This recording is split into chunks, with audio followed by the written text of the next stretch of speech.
What's going on, everybody? This is the Nathan and Denver Show, a nightly sports talk show on every Wednesday. My name is Denver Muncey. And I'm Nathan Meeuwenberg. It's great to be hanging out with you guys on this beautiful night on September 13th. Just awesome to have all you guys listening and tuning in. We filmed the first episode of this last week, but we've been kind of toying around with what media we're going to be publishing this to. We finally settled we're going to be a YouTube show. Sensation. So sensation. So this will be our first ever episode. Sorry about that. This will be our first ever episode that will be published. So September 13th, 2017. We are a mainly sports talk radio show. Oh gosh. Which takes place in a moving vehicle. So it's a very what's the word to describe it? Dynamic? Fluid show. It's very fluid. You never know what's happening. That is a word, yes. Very fluid. Like organic show. Okay. Well, if you're confident in that. A lot of things are happening. Chaos. Yeah, it's chaos. Chaotic. we tend to comment on what's going on in the road, which you probably shouldn't do, but it gives it breaks the tension sometimes when we have. Sometimes it adds tension. Yeah. We've nearly gotten into multiple wrecks, hit multiple people. Multiple. Not all on purpose, but Some on accident. A select few have actually been on accident, but I say we jump right into it. Okay.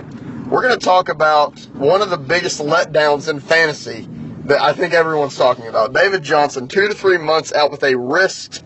What was it? It was like a wrist sprain, wasn't it? That was like he was wrist dislocated. Dislocated. I didn't get to see that. Okay. Anyways. That's surgery. Yeah, I know. Well, yeah, I know that. I just didn't know what it. Oh, man, that's a shame. And I won't even say a letdown. I mean, a letdown for his fantasy owners, but like.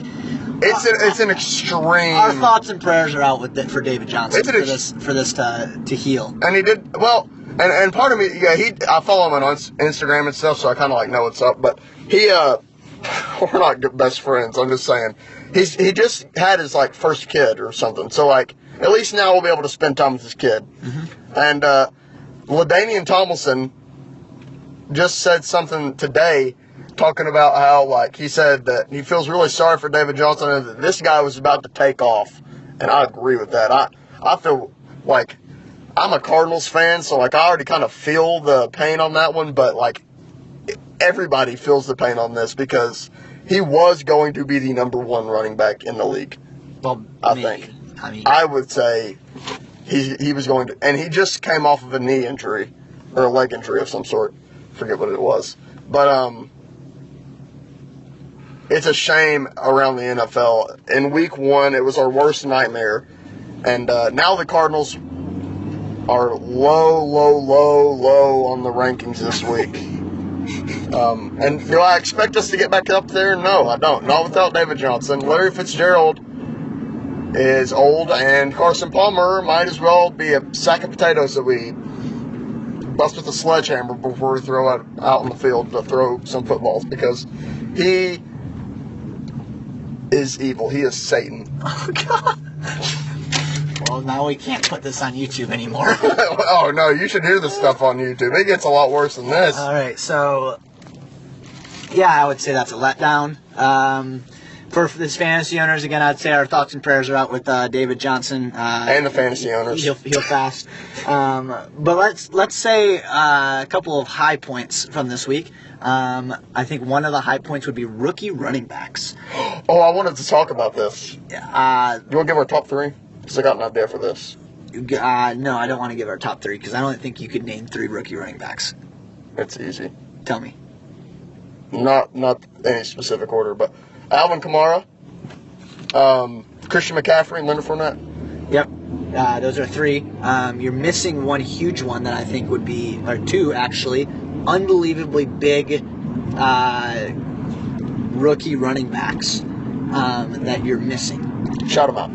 Kareem Hunt and Cohen from the Bears. Wasn't Kareem Hunt the number 1 running back this week? He was the number 1 player.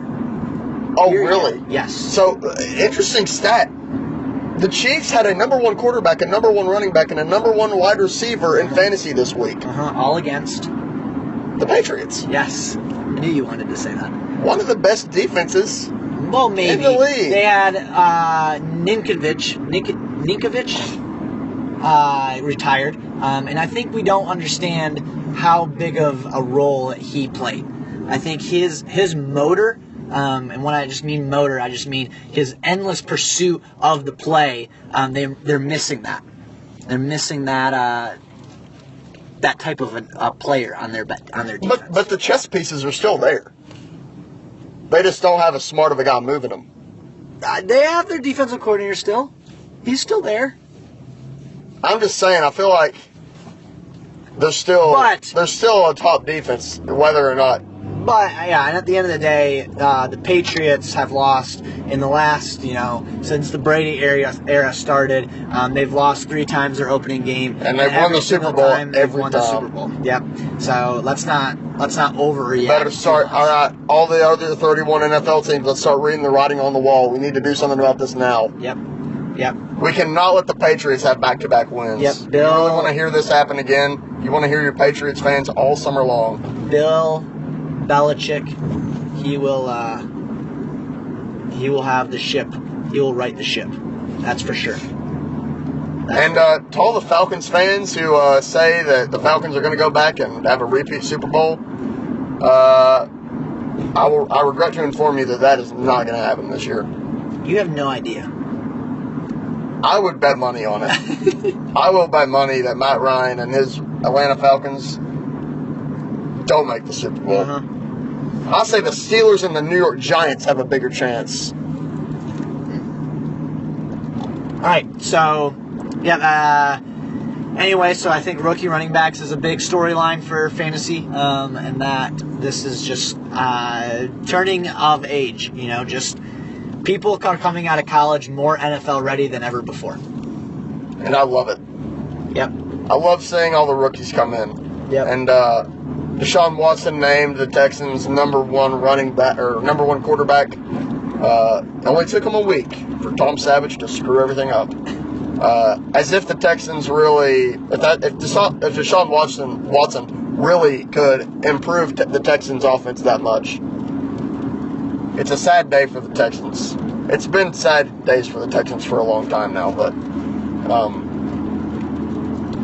I don't think the Texans have a chance at the playoffs this year.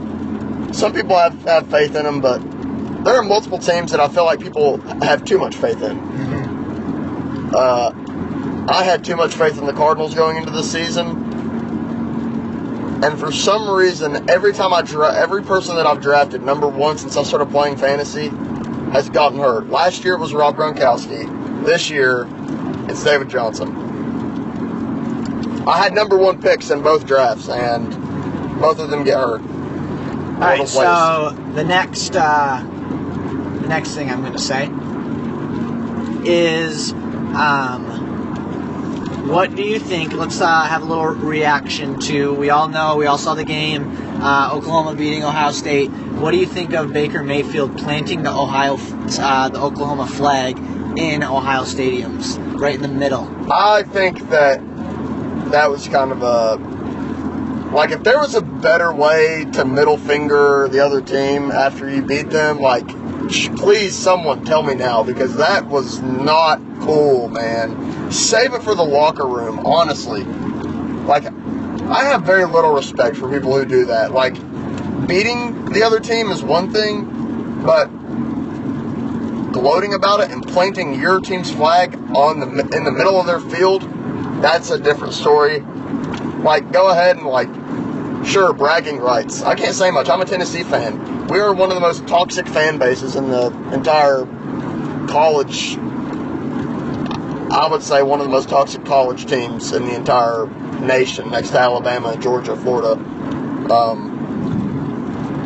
Michigan. I'm just, I feel like we need to kind of step back a little bit. College football, everybody loves it, but, like, it gets a little much sometimes. People get a little frustrated over it. Doesn't that make college football what it is? And that's kind of why I like college football. Because in the NFL, I don't get mad when I get mad when the Cardinals lose, but when Tennessee loses, I'm known to go on rampages. Yeah, I love. Okay, so I love this. I love the passion. I love the whole atmosphere. Of course you do. Of him planting the flag and just going for it. I really do. But that's unsportsmanlike. It is unsportsmanlike. Yes, you're right. I think that you're right, but that's what makes college. I think passion is what makes college football, but not unsportsmanlike conduct. But passion, what is passion? Passion is an emotional win after hearing the opposing fan base cheer against you and yell at you and scorn you, is to sit there and say, you know what? Take this. Boom, I did it. I did this. I'm standing on this. I am planting this in the ground because I'm almost like literally like just mad about this. That's part of what makes, now, like forever, like you'll see Ohio State, they'll spurn with anger whenever they hear Oklahoma. That's what makes college football great. I'm going to stand by my statement that college football is only college football because of the passion. I get that. I think that's what you're saying. Passion breeds what you just saw. But I don't think that, yeah, that's passion, but it's not the right kind of passion. Passion is you going and celebrating with your team and dumping Gatorade on the coach after you won a game, not planting your team's flag in the middle of a team that had you come and play on their field. I know it's a big rivalry, and that kind of stuff happens, but I don't think that is what we should be celebrating college football for, is the unsport. Because what's to say that this kind of stuff doesn't happen again, and it gets worse and worse, and fights don't break out over things like this? Yeah. I'm just saying, I'm not sure that we should be condoning this. Who are the most fun people to watch in football? It's the flamboyant quarterbacks. It's the quarterbacks that have a little moxie about them. Why was Johnny Manziel, Johnny Football, so fun to watch and drew such a crowd? Because he was exciting, and he was cocky, and he did the money signs, and there was so much to him to that. You know, that's why people were so enamored by the personality. And in the same way, Mayfield has that same type of moxie. He has that same type of, people want to watch him. You know? Yeah. And yeah, the NCAA is not going to do anything about it, because he's money signs to them. Yeah. People will tune in to watch that game. The NCAA is probably loving this because they haven't said anything about it. I mean, or maybe they have, but it hasn't been anything that made the news. It just seems like we should probably take a step back and just look at how our players are treating each other, especially the opponent, because when it all comes down to it, we're all playing the same game and we all have the same goal, and that's making it to the NFL, whether or not you're the first pick or Mr. Irrelevant. You're still... Is the goal, I mean, when they're playing that game, though, is the goal to get in the NFL, or is the goal to win the game? I think your end goal is to make it to the NFL. Really? I think your end goal, no matter what your record is, depending on your skill level, you go 0-13. So if you went up to Alabama before the national championship and you said, you know, you can either play this game or you can sit and prevent yourself from being injured in order to get to the NFL. Let's say you're projected like a 7th round pick, and if you know that if you play in this game, you could get injured, but if you don't, you'll probably be a 7th round pick. Do you do it?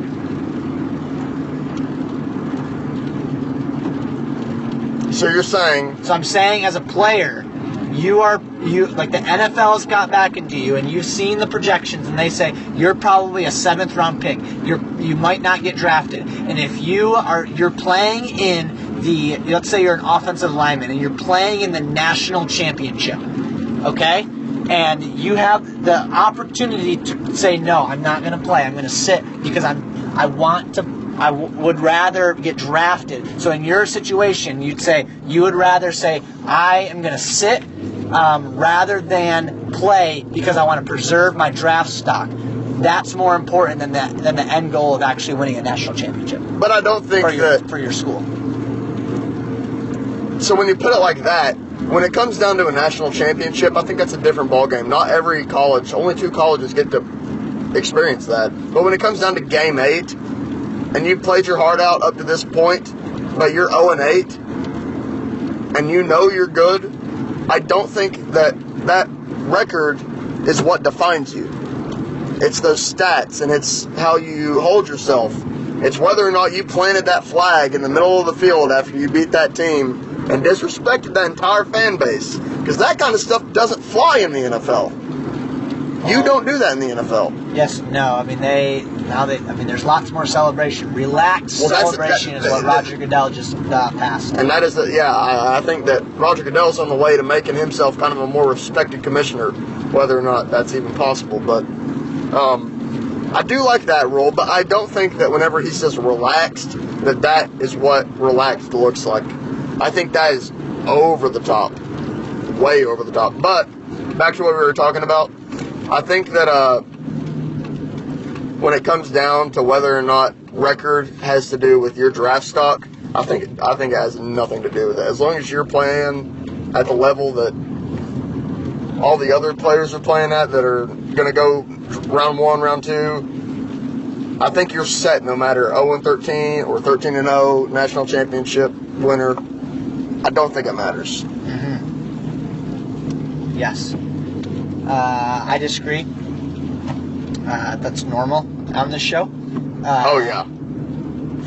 Mostly because I'm right usually and Denver's wrong. Which is a personal opinion. Please, leave your opinions in the comments. If you're watching this right now and you actually have an opinion, go ahead and leave it for us, and we'll read and we'll respond next episode after we see what you all have to say. It's been a good September 13th night. We film these every Wednesday. We will shoot to have them out on Thursdays. So, it should be September 14th. We're a weekly show. We don't have a set schedule yet as of if we're going to be here every single week, but we usually are. Mm-hmm. There are some weeks that we aren't. We'll be on social media by the time that you all talk to us next time. So that'll be, we'll go and shout that out next week. Shout it out. So, well, thanks so much for listening. We appreciate you. And have a good night. So long. Goodbye, everybody. This has been the Nathan and Denver Show.